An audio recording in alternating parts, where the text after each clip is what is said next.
It's different. Okay, It you will is? notice things are a little bit different. I don't have the hat, and there's no American flag in the background. And that is because this is not a regular episode of the JIB. This is a special episode of the JIB, one of our podcasts called the JIB Jabs. I Welcome thought to it was the just channel. because you decided you hated America. I thought that's what that was. No, that's not a recent decision. Welcome to Okay. the JIB Jabs. Here at the JIB, we sometimes read about very interesting characters and stuff from history who don't fit into our FBI CIA focus, but we don't think that should stop you from meeting them. So join us on our merry journey through space and time. Our first JIB Jabs was about Lyndon LaRouche, a perennial US presidential candidate and radical leftist and far right cult leader all at the same time. And if that doesn't make any sense, feel free to look at the episode. Yeah. Our second Jib Jabs was about Juan Pujol Garcia, a Spanish poultry farmer and freelance World War II double agent. And again, if that doesn't make any sense, feel free to watch the episode. But that's not what we're talking about today. Today we are talking about... Oh, yeah. I'm the one doing it, huh? Okay. So, yeah.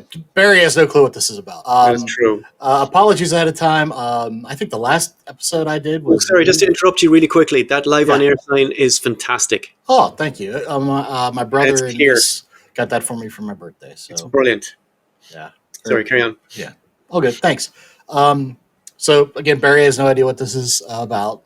I did promise him that it'd be very dark. He told me to prepare my tear ducts because I'm very sensitive and I tend to get very upset about things very easily. So yeah. Anyways, without further ado, sources up front, just to get them out of the way. I'm borrowing heavily from Mark Iraq's work in the LA Times, Sacramento, The Independent, AP, The Guardian, and NPR, and a few others. So those are my sources out of the way. Those are all good sources. None of them are like Ben Shapiro or some guy's YouTube. No. So in 1851, California's first prison opened. Oh. It was a 268-ton wooden ship. Boy, the O is really strong there. Named the Waban. A ship, did you say? Yep. Anchored in the San Francisco Bay, outfitted to hold 30 inmates. After a series of speculative land transactions and legislative scandals, inmates who were housed at Wabash constructed San Quentin, which opened its first cell block named the Stones in 1854. Before being retired altogether, initial unit would become used as a dungeon after new additions were constructed atop of it. The Stones, however, survive to this day and are thought to be California's oldest surviving public work. Now, we are not here today to talk about San Quentin. Sarcasm. Oh, okay. What am I looking at? California State Prison, Corcoran. Where is this? It's in Corcoran, the city of Corcoran, in Kings County, California. Okay. It was built on the once Tulare Lake. Facility opened in 1988, and it is known as California's most notorious maximum prison, and was once home to Charles Manson and Sirhan Sirhan, who allegedly killed the wrong RFK. The jail is reportedly at 120% of its design capacity currently. Okay. So it'd be real easy to talk about today, the problems with privately run prisons and how the 14th Amendment the 13th Amendment sort of worked, but didn't totally abolish slavery, and how, incarceration is a part of it. And what's that? Specifically for prisoners. An exemption specifically for prisoners in the amendment. Yep. Convict leasing and all that happy stuff. So we're not going to talk about that today. That's not what it's about. No, but it's not about San Quentin, and it's not about the... But it is about Corcoran. Okay. For guards and inmates alike, Corcoran is much an attitude as it is a place. Nowhere is it more true than the security housing unit, also called the SHU. That guy does look like he's been shopped in, doesn't he? It's a real photo, though. Okay. I'm sure it's very choreographed. Yeah. Anyways, the SHU is a kind of prison within a prison. The house that houses the worst of the worst. It's about 1,800 prison inmates. Tiers in the SHU are arranged so that one guard could look into every cell from a single vantage point. An officer with 2 weapons hovers above the concrete sliver of the recreational art, which we'll talk about here more in a We, second. we call that the panopticon. Yeah. Might have to do a story on that one day too. Already spoilers. Anyways, the premise of this unit is to make the prison safer by segregating most violent inmates. Okay. Yet, when it came to time to each day for the SHU inmates to go out to the exercise yard, 2 at a time, 20 to a session, bitter rivals were put into the same cramped space. The rationale for packing known enemies together is that if the SHU inmates could learn to get along, they might be able to reintegrate into the rest of the population. The main yard was large enough in each rival gang to negotiate turf. The SHU, however, by contrast, is about the half size of a basketball court. Quote, the integrational policy was a loser. Inmates were being forced to fight, and officers were being forced to make split-second decisions on life or death. That quote is from Ralph Minnow, captain of Corcoran between 89 and 95. What does he mean by forced to fight? We'll get to that. Okay, sorry. Guards watching the yard were armed with a 37 millimeter gas gun that discharges 5 small blocks and a 9 millimeter carbine rifle. The blocks were not meant to kill. They were not meant to kill, but to break up fights with one inmate threatens another with, quote, immediate great bodily harm to another. If the gas gun did not stop fighters, the deadly carbine was to be used instead. They're like rubber bullets, is it? Sort of. They would, generally shoot at the feet, and the ricochet would kind of, right? But the whole point was, again, non-lethal. Yes. Okay. So this video here just give you an idea of that's the SHU yard. Wow. That's all the space that they have to work in. Oh shit! So there's not much space out there when they're out on the yard. Somebody, it's difficult to stay away from them. And then in a second, we'll see kind of there's the vantage point if you're the guard. Okay, yard 1. Oh my god, it's even smaller on the ground. Right. Yeah. So you're looking up at pretty much certain death at that point. Yeah, and these are the most dangerous inmates they could find. They're putting in here. Okay. And they're pairing them off outside. So something I didn't include in the script, but I think, just to go over real quick, because we're going to be talking about some gang violence and, folks in gangs. Actually, we're going to see something else here just real quick. That's the gas gun, is it? Yep, that's the gas gun. Okay.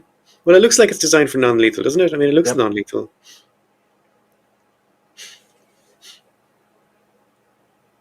It's a guard, right? Yep. Okay. And they look through that window, and the window obviously have gun slits somewhere. Yep. Okay. So just remember, though, I'm sure everybody kind of has an idea of how gang violence works and how, gangs in neighborhoods, sometimes they're actually not terrible. At this point in my life, I kind of have more faith in street gangs than I do cops. Well, it depends on if there's a failure in local policing. Yeah. A gang sometimes is good news. Yeah. And it's sad to say that. And folks, whenever you end up in prison, whether you're on a gang on the outside, you might be on a gang on the inside. Even if you got out of the inside, there's a whole social hierarchy. You do what you can to stay alive. So just to get that out of the way. Guards said that it was very unclear on what constituted a threat of great bodily harm. One guard said that he was told a wound that would require 7 stitches qualifies. Another was told if one fighter carried a weapon as small as an ordinary staple, that would dictate the use of a gas gun. For the confusion, the guards was that the state's shooting policy, which also contained less restrictive language that firearms could be used to stop physical assaultive behavior and other disruptive disorders. So they're all being told different things. Yep. As a result, officers in the SHU reacted differently to inmate fights. No shit, they did. Some simply issued verbal orders and let inmates fight until exhausted. Others fired wooden blocks at the inmates' feet, but never used the carbine. Some resorted to the carbine almost immediately. Quote, I didn't know if I was coming or going, said Caruso, a SHU gunner. One supervisor told me just to let them fight. Another threatened to write me up if I did not fire the gas gun. It was crazy. Inmates relied on the knowledge that the first shot was to come from less than lethal, as in the gas gun. and to keep fighting until the wooden blocks started flying around. Indeed, the gang code required them to do so. Oh, they factored that into the. Mm-hmm. This uncertainty over the shooting policy and putting enemies together in a yard became a volatile mix. Quote, "We were having 4 or 5 shootings in an 8-hour shift," said Robert Talbot, a lieutenant who retired in 1994. "Officers would tell me, well, boss, we're going to have a war today. So-and-so is going to be in the yard, so-and-so, they're all enemies." Quote, "I finally went to my supervisors and said, these guys are going to fight. We're doing nothing but shooting at them and writing incidents report. It's a lot of senseless bloodshed." He told me, "We can't segregate the yard. We know the policy, and if they fight every day, so be it. They'll get tired sooner or later." Talbot said guards had a take on every fighter, and some of them, some were sneaky street fighters. Some refused to quit. It got so bad that we had medical staff standing by for every incident to happen. So, yeah, a majority of the shootings were not justified, in the opinion of Talbot and some other supervisors. Even in fights when one inmate was dominating, the loser typically suffered not much more than a swollen lip. Quote, "The only great bodily injury inflicted a lot of times was with our guns." From the gas guns. Tom Simpson. As early as October '89, a few supervisors suspected something more sinister and confusing and ill-conceived rules in a ritual that, say, became known as Gladiator Day. Oh, Jesus fucking Christ. Yep. What's happening now? Officers in the shoe and their Famous. supervisors staged What are you fights doing? between inmates. Rather than release, No. Yep. Rather than release inmates specifically or sequentially, officers would send known enemies to different tiers into empty yards. Then brawls became such events that officers from other units to witness them and sometimes bet on them. Sometimes Wait, now. Would this go into an incident report? I'm sorry? Would they be making incident reports about this? Yes, I mean, as far as the outcome of the fight, but not, obviously. Jesus, betting on them like fucking animals. Yep. Sometimes supervisors delayed fights until female officers or secondaries could arrive to watch it. Why female? Mm-hmm. Why female officers? Because they wanted to see it too, because they usually weren't up in the shoe, that area. You know what I mean? Oh, okay. So, late '89, shoe inmates complained about being released from cells out of order by an officer and union leader named P.O. Cruz. He played the role of fight announcer, calling out combatants' names as they entered the yard. According to a supervisor who testified in 1990 administration hearing, one morning after sending 2 rivals out into the yard, Cruz ran up to the gun post, took the gas gun from a gunner's hand, and fired the wooden blocks at him. The gunner testified that Cruz ordered him to lie about the shooting. An internal investigation ordered by then Deputy Warden Smith led Cruz dismissal. Okay. So there's at least that, right? That's something. Something's happened. That's more than you'll get from the Israelis. Hey. Damas DeLong, a shoot inmate from December '88 to March '90, said his boxing skills made him a favorite among the officers. He said that he was involved in at least 11 stage fights during his time there. Often Say again, how many? 11. Okay. Often against the same rival. I was made aware by the officers there was money riding on me to win. I was even thanked by officers for making them a bit richer. This is terrible. Fights between rival black and Latino inmates in the shoe became more common in 1993 after George Smith became warden, and his close ally, Associate Warden Bruce Ferris, oversaw the security housing unit. Quote, "Gunfire was ringing out nearly every day, and many of these shootings were not justified," said Stephen Rigg, a lieutenant at Corcoran from '88 to '94. The fighters wait now. Just go back to the start of your podcast script here. Yep. One of the first things you said is that the logic behind putting all these people who don't get along together is to force them to get along. Is that what you said? Mm-hmm. Right, carry on. It's working, right? Yeah, I know, right? Yeah. Jesus, after one weekend of that, I'd have stopped that policy. Yeah. The fighters posed no immediate and serious harm to each other, and the wrong inmate was often killed by mistake. The worst violence took place in one unit of the shoe during the second watch from 6 a.m. to 2 p.m. In one 8-month period in 1994, according to logbooks, 85 fights broke out in 4A and 4 left building during the second watch. By contrast, 85. yep, 85, actually. Uh, by contrast, the third watch, only 8 fights. Lieutenant Rigg, who oversaw the third watch, became convinced that the second watch was staging these fights. He had overheard 2 supervisors betting on the outcome. He said that many of the combatants had been moved to cells next to each other. By stacking tiers with known enemies, he said staff could ensure that the fighters would be released to the yard at the same time. It was a less obvious way of staging fights. Quote, I told my sergeants to unstack the tiers so that known enemies wouldn't be released in the yard at the same time. But when Okay. the second watch would come in the next morning, they would reverse everything I ordered and stack the tiers again. This I see. happened all the time. I was trying to keep a lid on the violence, and they were adding more fuel to the fire. They wanted to create fights. I think they liked shooting at some of the troublemakers. They wanted to get a little ounce of revenge. Sounds like it, doesn't it? Yep. Cochrane's problems began during 5 years that Smith was chief deputy warden and worsened after he was elevated to, warden in February '93.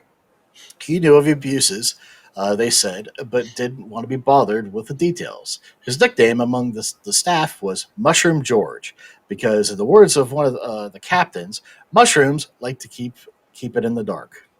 Yeah, and feed him bullshit. Exactly. Smith projected the image of a tough warden adoring his office with the likeness of John Wayne. He dazzled No, his no, he staff. didn't. John Yes, he did. fucking Wayne. Yes, he did. Come on, man. Yes. You're not in a movie. He dazzled his staff with his capacity for Johnny Walker Red, according to supervisors who socialized with Smith. He He's talked about permanently drunk as well. Yep. He talked about the need for discipline, but he had a reputation for not confronting problems. But that's what Assistant Warden Bruce Ferris was for, because he was more than willing to step into the void. Quote, if your vision of a problem is more pleasant on the ears than my version, he's going to believe you. No one understood that better than Bruce Ferris. He spoke for the warden. So he does the dirty work for Smith. This is just like a movie. Yep. Oh, yeah. 1993 confidential state investigation into working conditions at the Corcoran found that Smith had fostered an atmosphere of hostility by turning a blind eye on intimidating tactics of Ferris and top administrators. Quote, he failed to meet obligations as a warden of Corcoran State Prison, the report concluded. Rigg had Wait, this said, Ferris guy was using intimidation tactics himself. yes, Ferris. Smith was letting Ferris to go off the chain and do this shit. Yep. Right? So, Sure. Rigg said that supervisors who were stacking the tiers and stacking the fights were part of were a group of loyal to Smith and Ferris. Okay. The clique that controls a prison is known in officer parlance as a car. A what? A car. Like a motor car? Yep. Okay, car. Got it. All prisons have cars. Well, cartel. Thank you, Barry. I Right. didn't put that together. Thank you. See, this is why you're here. It's not just stupid jokes. Is it? No, it's all good. All prisons have cars, but the one that took root after Smith was named warden was especially unforgiving. Officers said benefits of being in the car were job security, overtime, choice of watch assignments, days off, and respect. Yeah, no shit. If you were in the car, you were expected to be aggressive, tough, disciplined team player, and most of all, loyal. Before an officer could climb into the car, there's a test of loyalty. Oh, At here we go. Corcoran, this was the readiness to play tough and keep quiet. One rite of passage was to greet buses bringing new shoe inmates. Quote, young officers would tell older ones, I want to do a bus, said Crusoe. Once the veteran guys got some dirt on younger ones, they knew that they could trust them. You bleed in the front, and I'll bleed in front of you, and then we can go out and drink together. Crusoe, 6'4", 270 pounds, former Marine officer, arrived at the shoe in late '89 and became part of the car. He said he witnessed a number of bus incidents in which guards donned black leather gloves and manhandled new inmates shackled head to toe while yelling, "You're in Corcoran shoe now." Caruso, as a gunner, had fired the 30 millimeter gas gun more times than he could count. Jeez, I'd I say if did, being shouted at was the worst thing that happened to them, they'd be happy enough, wouldn't yeah.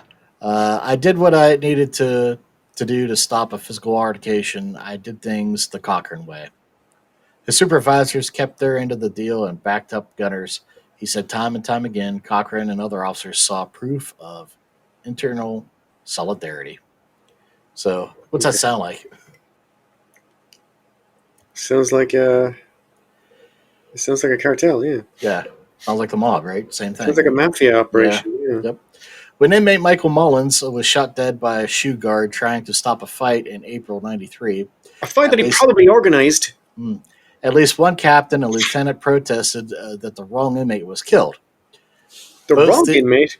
Yeah, so this inmate was trying to break up a fight in the yard, and they shot him and Oh, killed him. oh, okay. He wasn't in Yeah, the fight. no. Okay. Both the internal investigation and outside shooting review exonerated the officer. In 1994, two lieutenants grabbed a 37 millimeter gas gun from guards and fired rounds at an inmate who refused to return to his cell. One of them later showed off the photographs of the battered inmate. They literally shot him with it. Quote, they could have used pepper spray. This is from Rigg, by the way, Lieutenant Rigg. They could have used pepper spray on the guy. Instead, they went into the control booth, took a 37 millimeter, and fired 7 times. It's 35 projectiles. The guy was Wooden tortured, blocks, you and said, is here's, it? huh? Wooden blocks, you said. Yep. Yeah. The guy was tortured, and here's this lieutenant showing off photos and bragging about it. No action was taken against the lieutenant, even though he was involved in a second very similar allegation. 3 inmates said that they suffered third-degree burns in the summer of '94. Burns. Yep. When they were processed into SHU, the federal civil rights complaint alleged that the guards forced them to stand without shoes and socks on the searing asphalt until their feet blistered. An injury that the prison blamed on barefoot handball. March '93, a Cochrane prisoner, Wayne Jerome Roberts, raped Eddie Dillard, a prisoner about half his size, after the latter was reassigned to his cell. Okay. Roberts had a nickname for the Booty Bandit. Come on, isn't that funny? Isn't that funny, Barry? Delightful, Booty yeah. Bandit. Did you hear what I said? Yeah, I heard what you said. He testified in 19. Wait, who did you say gave him that nickname?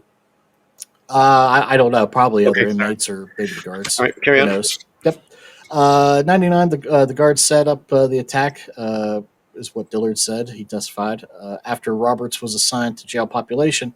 I mean, this was retaliation because I believe he spit on a female guard. I forgot to put that in here. Okay. So literally, he spits on a female guard. They're like, okay, cool. We're gonna take you to this guy who likes to rape people. These guys are Roberts- basically torturing prisoners for fucking fun. Yeah. After Not even Roberts getting was, anything out of them. it's a rehabilitation program, you know. Roberts was assigned to general population at Pelican Bay Prison. California State Senator Todd Hayden said it was almost certain that he'd be targeted for death. Oh, God. Dillard was released that year and won a civil suit against the prison. So there's at least that. There is something. Yeah, once they get out, Yeah. I suppose they have access to legal teams that are not in the car. Right. The shooting review boards made up of 3 officials from other prisons. Vehicles for whitewash, critics often claim. Of the scores of shootings that ended in injury or death at Cochrane since '89, they could not recall one that was found to be unjust. Quote, the shooting review boards are nothing more than a rubber stamp, Captain Simpson. You don't go into another man's house, his prison, and tell him his floors are dirty. You'd be stupid to anger the warden at Cochrane because at some point you're going to be on a panel. He'll be on a panel to judge your prison. What's that sound like? Sounds like mafia. April '94. Wait, the people on Sorry? the people on the review boards then are guys who are in other prisons. Mhm. Was there no external Nope. civilian oversight? Nope. Okay, carry on. April '94, a car being shot rang out in building 4A, 4 left, second watch. You know, the typical. 85 fucking fight watch. Yep. This time the victim was Preston Tate, a 25-year-old.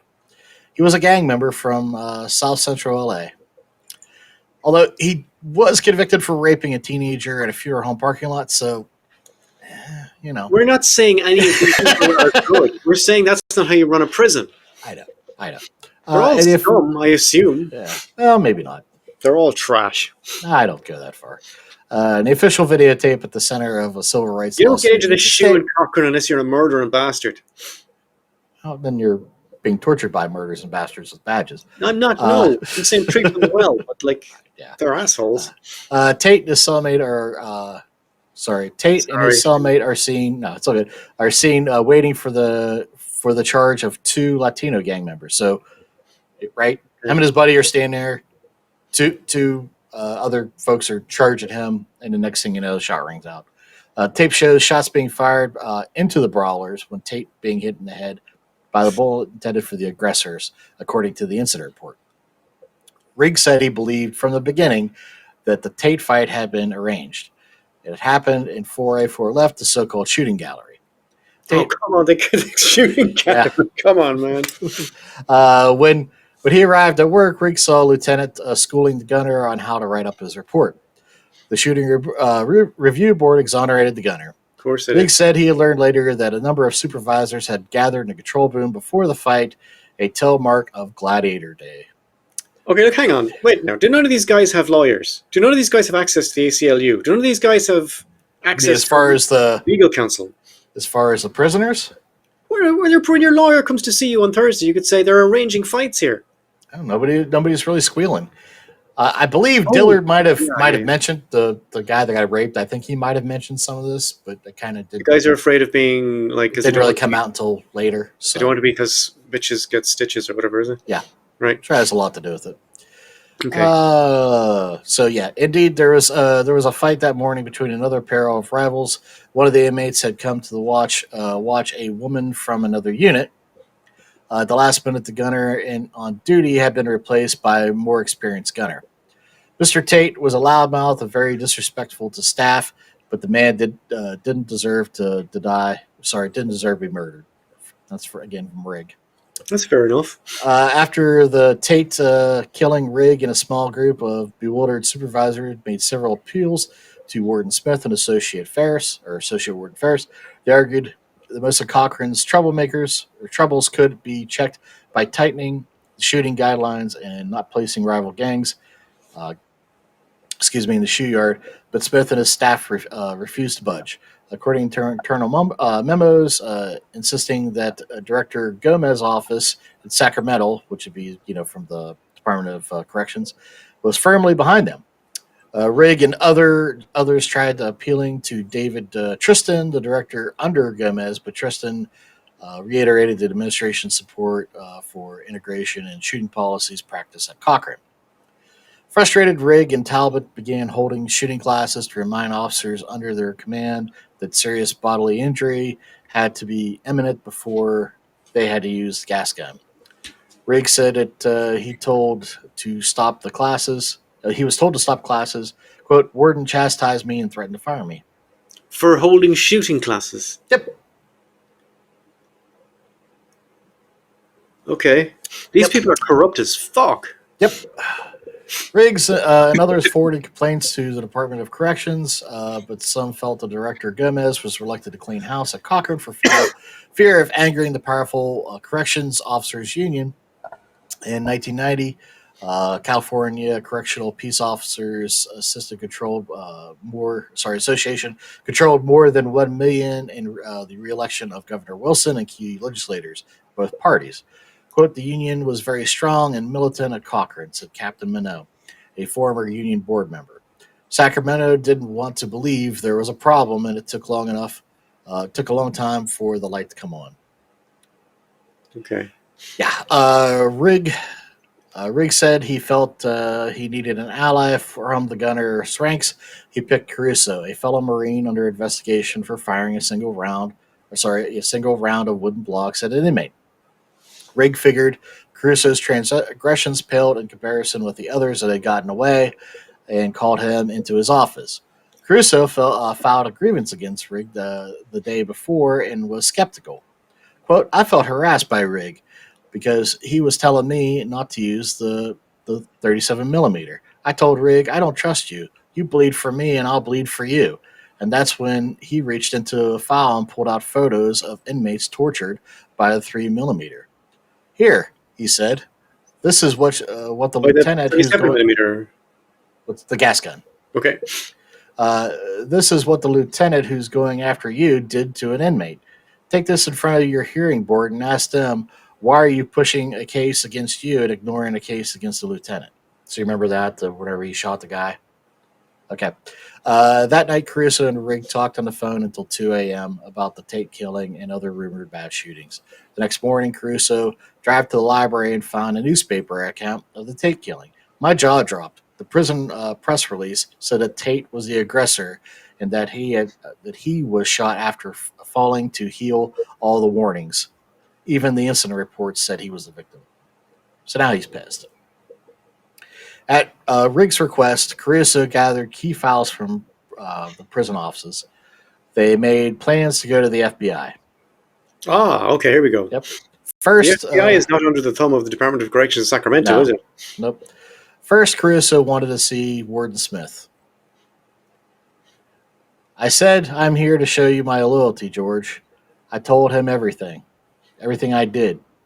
Everything I knew. Everything I took. And my plans to meet with the FBI the next morning. He's told him his face. Yep. Jesus, that's taking a rip. Yeah, right. I asked him, do you want me to still want me to meet with them? Tears came to his eyes. Oh. I think he saw the whole house of cards coming down. Good, fuck him. Later that night, Caruso received a disturbing call from Jim Brown, the Assistant Director of Corrections, man in charge of the agency's internal investigations. Quote, I understand you have stolen state property, as in, for the files he took, right? Files and so on. Yep. And that you're going to meet with the FBI and turn it over. Caruso recalled Brown saying on the phone call before the next day, says, quote, you're not turning over a motherfucking thing. Oh, here we go. So, I mean, that's it's a really good sign that the guy that's the internal affairs is telling that, right? Good God. He's high up in the Department of, Yep. On October 7th. He's the guy who should be going to the FBI, the Department of the investigation unit guy, right? Yeah.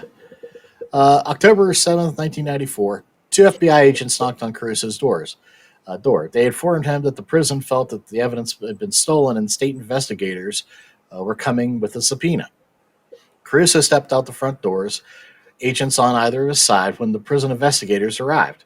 Okay, they were there on site. Yeah, a state agent made a beeline for Caruso.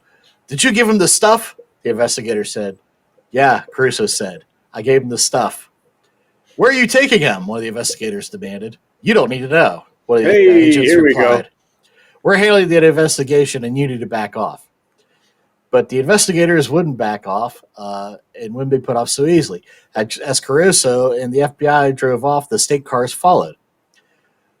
Investigators gave chase at speeds up to 90 miles per hour for over 45 miles.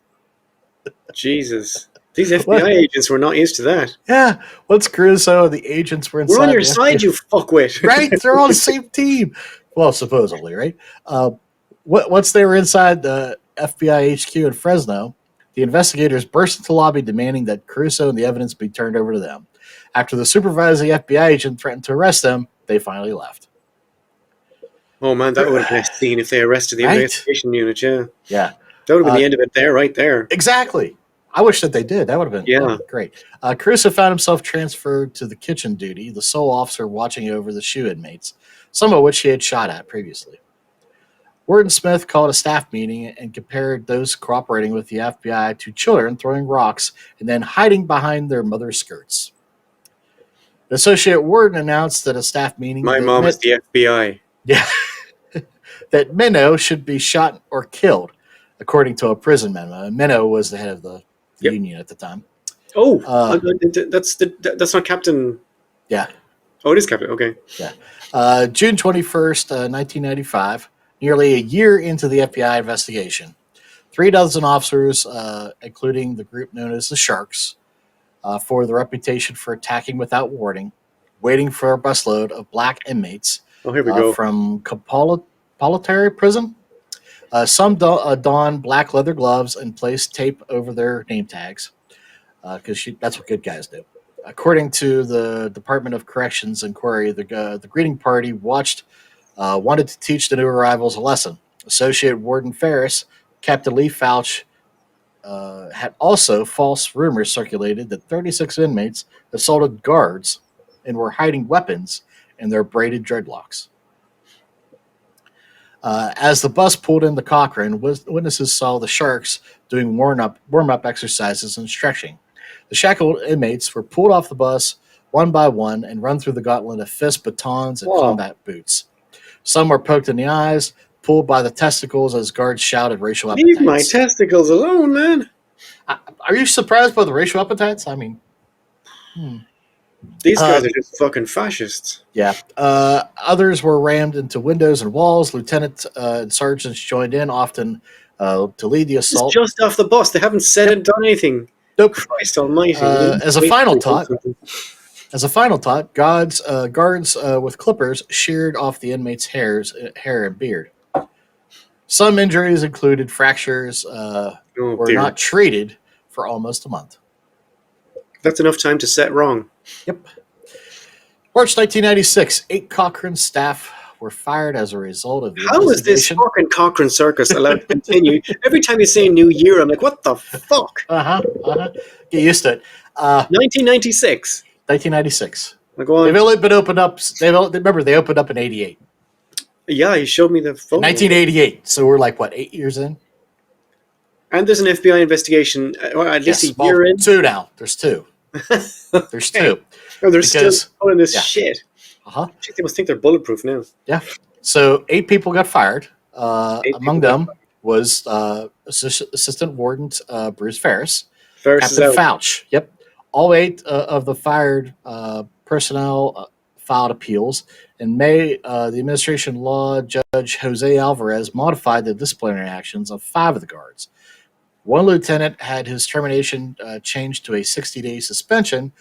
The lieutenant and 3 sergeants were demoted. But they stay in Corcoran. Yeah. But the termination of Fouch and Ferris, Ferris being a big douche, were not overturned. Information about the appeal of Lieutenant Ellis was not made public, but Warden George Smith, who escaped discipline for formally authorizing the hair shearing of 24 arriving prisoners, says that the prison officials, quote, do not tolerate our staff abusing inmates. We never have. I must have been laughing this whole time he's saying this. We never have and never will. We are not a bunch of knuckle dragging thugs. I know. Although I can think of a number of reasons that you could justify shearing somebody's hair. A number. Lice, and also you could say that you don't want people grabbing it in fights and so on. I can think of a number of different things that you could, health and safety, But but Smith is claiming, I mean, I don't know, maybe it's true that he left all, like Smith is saying that he didn't organize the gauntlet of fucking torture for the oncoming. Yeah, he's denying it all. He's saying, our boys are good. We didn't do anything bad. Ferris definitely knew about it. Yeah.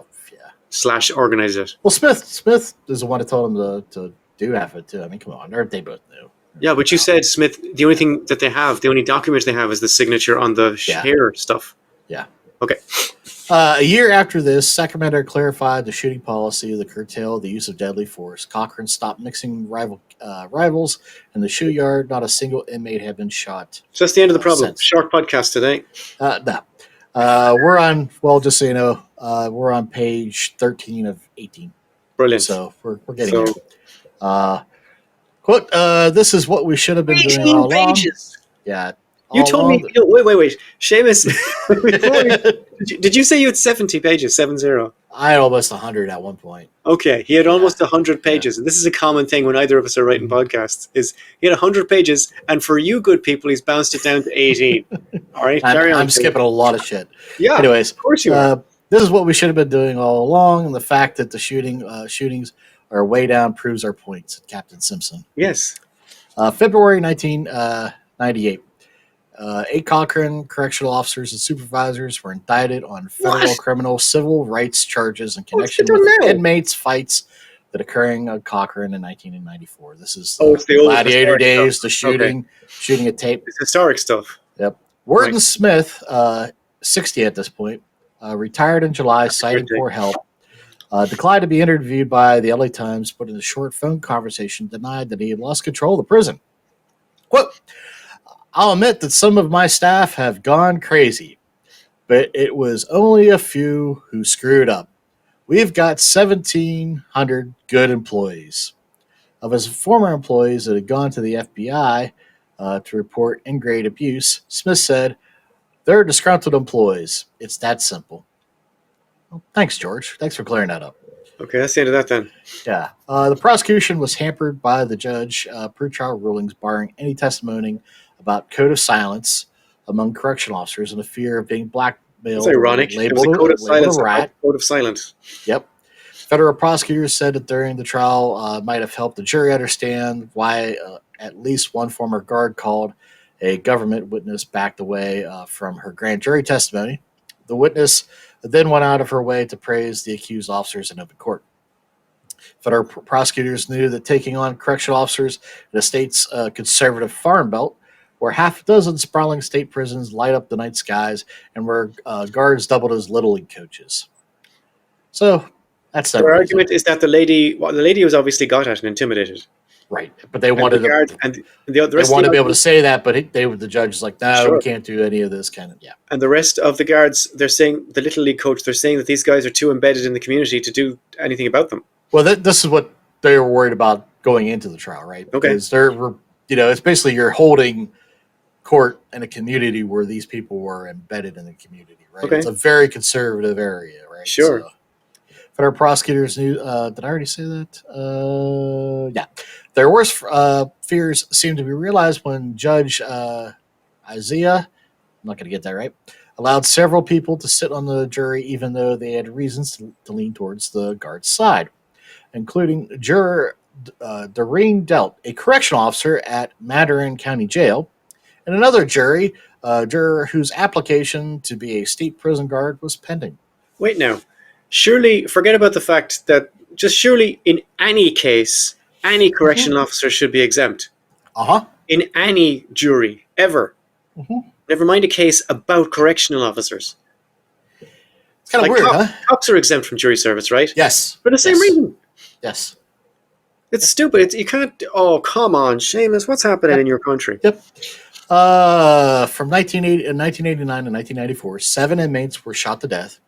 50 were seriously wounded by guards firing assault rifles to keep fist fighting from turning deadly. More shootings and deaths than any other prison in the country. Combined through prison reports, prosecutors alleged that 85 to 90 fights took place during the defendant's shifts during 1/5 and a half month period. That's 300% more than the other Corcoran shoe units or other shifts. By the end, government called only one whistleblower during the trial for limited questioning. And no officials in Sacramento were brought to explain the workings of the so-called integrated yard policy and whether the accused officers had manipulated the policy by watching one fight after another in the Corcoran shoe. The accounts of the whistleblowers eventually changed the way Corcoran and other maximum security prisons operated in California, though, forcing officials to modify the integrated yard policy and not mixing boring prisoners. State legislature hearings in 1998 confirmed a pattern of brutality of Corcoran, and an independent panel found that nearly 80% of the shootings were unjustified and never fully investigated by the state. But we're still in the trial. During closing arguments, the team of 9 defense attorneys paid for by the state blamed vile and violent inmates for the fights and implored jurors to send a message to the federal government for having the audacity to flaunt such a pathetic, sloppy, and shameful case. Don't just acquit, but acquit in quick time, they urged. Before the verdict was read, inside the courtroom was packed with relatives, correctional officers, leaders of the guards, unions. The 8 officers sat side by side as they had thought that the trial, their backs to the walls and eyes fixed on the jurors. The jurors were trying to conceal smiles even before the pronouncement of their judgment. After 9 weeks of testimony, the jurors deliberated for only 6 hours before clearing the officers of all charges. Ooh. The families of the officers burst out crying as the U.S. District Judge Anthony is read the long list of non-guilty findings, clearing the defendants of more than 30 counts in all.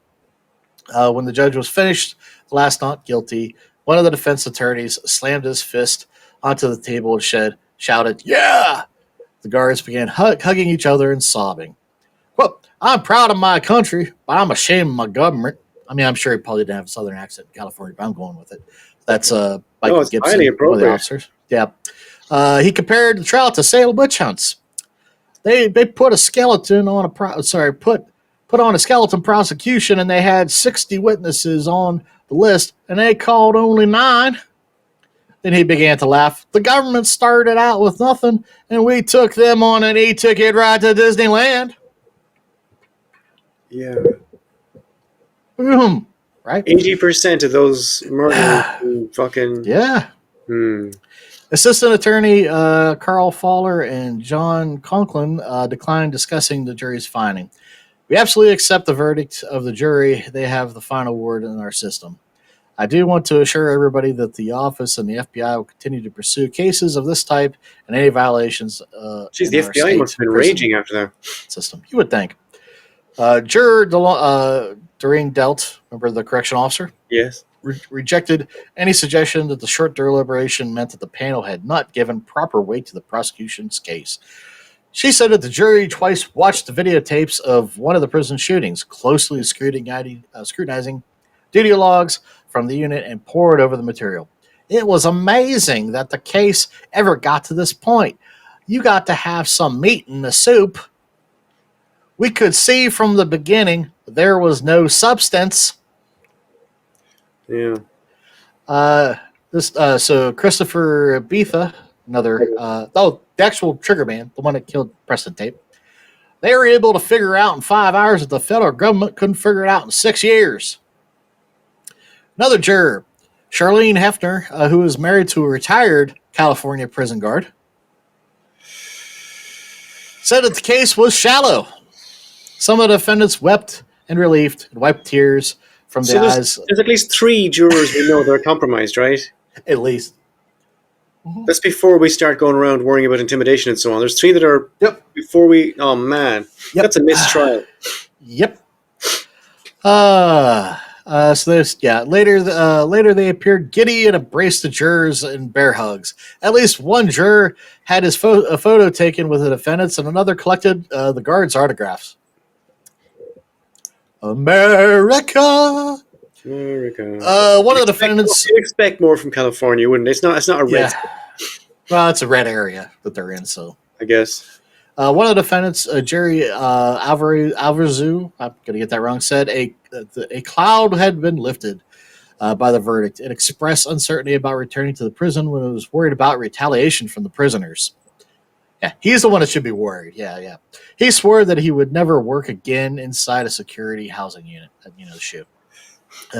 More from dickhead Michael Gibson. He said that he was relieved and happy, but ashamed of the government's flimsy case. To be honest, I don't think I could ever pull the trigger for the Department of Corrections again. Oh no! Look at what happened for doing our jobs. Oh, the poor guy. Yeah. What if there's a way you can do a job without killing anyone? California Director of Corrections, Cal Terhune. I could sleep a lot better now.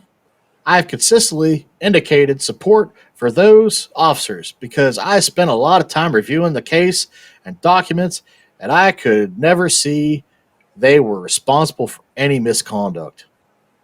Well, surprise. Well, as long as Calhoun can sleep better, that's the main thing. Yeah. None of the guards still work at Corcoran. 6 transferred to CDC post. Well, they're not there. They're working elsewhere. Some of them are. You mean now? Well, as of this. Or as of 1998? Yeah. Okay. Or this would be, 1998, 99, somewhere. 6 transferred to other CDC posts, 2 retired. The whistleblowers, former Lieutenant Steve Riggs and guard Richard Caruso, both went on disability leave for stress-related problems. I'm sure they did, yeah.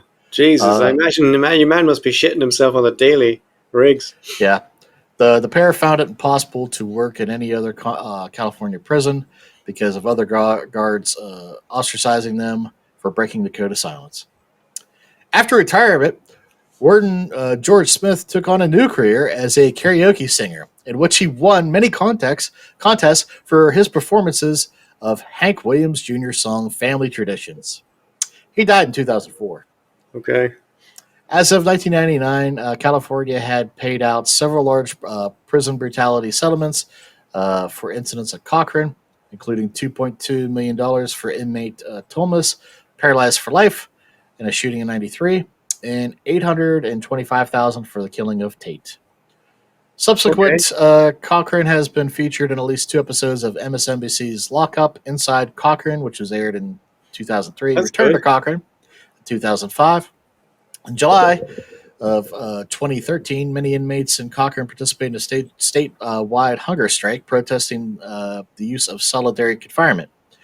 Billy Michael Sell, an inmate at Corcoran who began Sell. who had been participating in a hunger strike, committed suicide by hanging himself No. while in the shoe.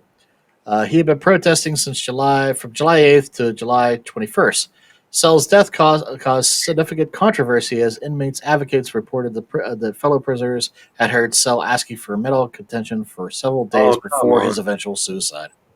His suicide triggered reviews from local and state, federal level, and also Amnesty International, but I don't believe anything. I couldn't find Well, it anything where is the anything same else has review followed up. committees we were talking about before. Yeah.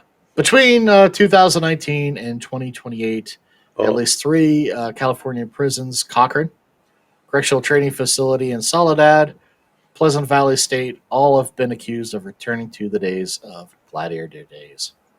this is But 2025. yep, no sign of any indictments on that specifically. Although it did find one indictment of somebody in Corcoran who basically allowed another prisoner to go into another cell to kill somebody. So there's that. It's But on the shoe then. A guy went into a cell. yeah, What is wrong yep, with these guys? yep. Murdering bastards. But in the immortal voice of Billy Mays, but wait, there's more. Here we A go. shocking case out of a Southern California juvenile hall. 30 officers under indictment. They're accused of overseeing what prosecutors are calling gladiator fights between the teens who are in custody. They did have multiple gladiator type fights between individuals with probation I officers know Rob employed Bonta. by LA County right there in the room. Oh, God. California Attorney General Ron Oh. Bonta announced the indictment yesterday, more than a year They're just after these standing there. videos came to light. Cameras captured a series of fights at the Los Padrinos Juvenile Hall in LA County. This video is now part of the case against probation officers accused of facilitating nearly 70 fights over 6 months in 2023. 143 children took part. As prosecutors say, the officers looked on and even laughed. Watching the video, the officers look more like referees or audience members at a prize Yeah. fight, not adults charged with the care and supervision of young people. The officers don't step in, don't intervene, and don't protect their charges. The officers are facing multiple charges, including child abuse, conspiracy, and battery. The LA County Probation Department called the fights deeply troubling and says it applauds the indictments. The officers involved in the case are on unpaid leave. Many made their first court appearance yesterday. Nobody knows. San Francisco. That's nothing to do with. That's nothing to do with Cochrane, though. No, but I just thought it was Oh, kind of it's obviously poetic that it doesn't seems to be change. it seems to be a systemic culture then Yep. of prison wardens who have no oversight and who let the smallest amount of power imaginable go straight to their heads. Yep. Just Gladiator. another just quick toss in, not part of the script, that just before his inauguration, several of the private prisons, I will say something about private prisons, had admitted that they were going to have to consider expanding staff and possibly buildings because they anticipated a lot more people coming into their facilities, which are Yeah. already well over capacity. So, Assuming yep. you can't export them all to El Salvador, I mean. Yep, Mm. there's that too, right? So, Well, that's grim business. Yeah, Yeah. you're right. It's quite dark. Not a fan of the rape story. no, Don't like I, that bit. yeah. Don't like the there's- gladiator bit. There was a few more possible rapes, but I just included the one that we were sure about. So Thank you. kind of, yeah. Thought that would be, I figured there was enough darkness in this episode. Yeah. So, yeah. Try to stick with stuff that was. Like these people, presumably yeah. these people are like street fighters and murderers and so on, but it's a mark of a proper sophisticated democracy that you take care of people. Yeah. You have to take care of your prisoners. Yeah, I think what bothered me the most was the stuff from the jurors. Like after it happened, reading all those other quotes. Yeah. The jurors and even the guards themselves just being so smug about it all. Just the smirking. Yeah. It's not a good look, is it? No, that's what grossed me out more than anything else. I mean, yeah. Or the absolute, obvious of it, but yeah. So pretty fucked up. That is pretty fucked up. The only part of that I recognized was Rob Bonta. I remember Rob Bonta. Okay, so I'll wait till the end. Yeah, but I didn't know anything about any of those incidents. I didn't know about any gladiator fights at California prisons. Like, that's the kind of thing you'd expect to find in a different state. I know it's fucking, what do you call it? Prejudiced, I guess, but that's me, right? Well, do you figure the southern states or the more red states? If you told me this was happening in East Texas, I'd be like, yeah. Yeah. And there you go, John Hudson. Say he's got to shout out your state. I see. Jesus. Well, that's on me, isn't it? Oh, it is what it is. It's America. Well, now we know. Yep. And knowing's half the battle. Yeah, it is actually. I don't know if you're being sarcastic, but it actually is. So, yeah. Is that our show? Is that our JIB? That's our show. All right. And what are we doing next week? What are we talking about? I don't know. What did we say we were talking about? I think we're going to do possibly a founding feckhead. We won't say which one for sure. So yeah, we won't mention James Madison's name. Fair. What? Yeah. Okay. Surprise, bitches. Yeah. Okay. Yeah. Sorry. All right. I'm a bad person. You knew that. You knew what this was when we started this podcast. You knew what this was going to be. Fair. Very fair. Okay. All righty, folks. Well, see you in 2 weeks. That's our show. Thank you. Bye.